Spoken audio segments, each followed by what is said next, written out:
Good morning, Asleep. This is Erika. It's about 9 o'clock in the morning here, so I look bad. I look really bad. I know I do.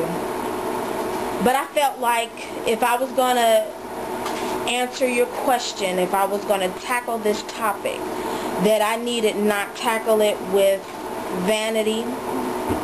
I needed not to come with any selfish reasons in mind. So I did not put on any makeup. I didn't do my hair because I'm coming to you all real with this. This is real. But anyway, that video you were referencing, my laundry room loving, and when I said that the Bible was fiction, I noticed that I hurt a lot of people, and a lot of people were concerned about the things that I said and that I make them uncomfortable. I've gotten personal messages saying that I make them uncomfortable and that they feel like I'm personally attacking them and their beliefs and everything, and I'm not. I don't know how many times I can say that I am not attacking anybody's belief system. I'm not anti-Jesus, I'm not anti-religion, but for some reason they don't hear that part. They just hear that I said that I don't believe in Jesus, or that the Bible was fiction. They hear that and they get offended. And trust me, it is not my intentions to make anybody feel offended. I am not the type of person to force my views down anybody's throat when it comes to religion or what they believe. That's not my motive. I'm not there to do that. I'm not to convert Christians into atheists and atheists into Christians. That is not my movement. So I had vowed that I would not make any more religious videos. I would not do it. I was making my friends uncomfortable, and that is just not my motive. That's not what I'm on YouTube to do, to make people uncomfortable. So when I clicked on your video asking me a question, something in my heart knew before I even listened to a word that you were saying, something told me you were going to ask me something about religion. Something told me.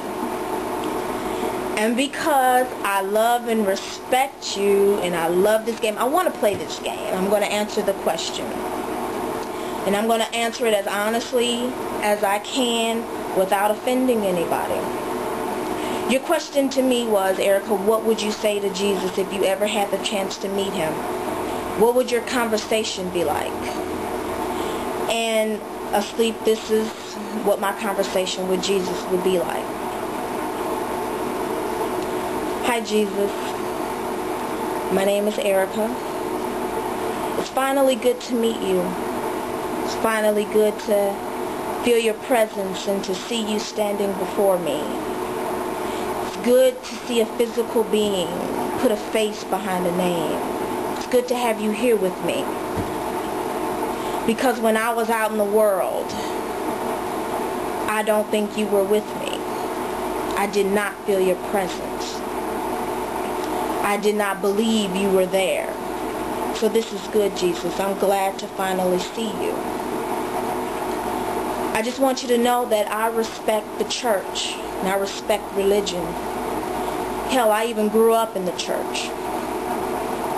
And I've read the Bible many times, from cover to cover. And the stories of your miracles are just outstanding. There's one particular that's my favorite, where the two guys brought their crippled friend to see you at a house. They heard that you were going to be at a house, and they brought their crippled friend to see you.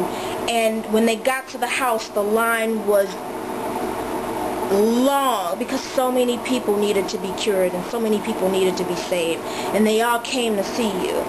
And so instead of standing in line, they lifted their friend up on the roof and they lowered him down in a hole.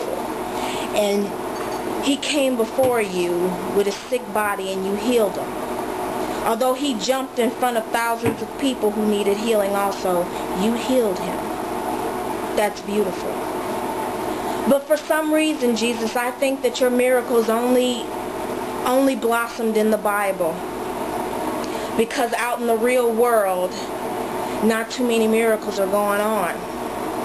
I don't know if you got the memo or not, but in Darfur and in the Sudan and in all the African places, they are stricken with disease and with poverty. Where are you? And not just to stop with Africa. Millions of Jews were slaughtered in Germany and all throughout Europe. Where were you? I had a preacher once tell me, the reason Hurricane Katrina wiped out New Orleans is because all the fags in New Orleans was bringing down humanity, and God came and just ravaged the city to get rid of all the homosexuals because they were polluting the world. And Jesus, you sent this mighty hurricane and you ended thousands of lives, left thousands of people homeless. And this preacher told me that because homosexuality was an abomination. But here a man in Germany can slaughter millions of Jews and you do not show up to send your wrath. Is homosexuality the top of the list when it comes to wrong? Murder is like, oh, well, as long as it's in the name of Christianity, it's okay. As long as it's in the name of God or Jesus or religion, it's okay. It's okay to kill. I don't even have to go back to Germany. I can take you to Iraq. I saw a video where children had their eyes gouged out, and children are laying there bleeding, and their moms and dads are just crying over their beds, and they're just praying, and they're asking you to help them. They're asking you to help them. Where are you? Where are you? Your presence is not felt. It's just not felt. Jesus, where are you? You said that I can come to you with my fears and with my concerns, and I came to you, but you never showed up. Where are you, Jesus? Where are you? They say you are the Father. You are my Father. But honestly, you are not Bennett Jones. You are not my Father. My Father, if I called him, I knew he would be there in an instant. He would come from 4 planets, 2 oceans, from the sun to save me from wherever I was going through. He was there. I knew if I called on him, he would be there.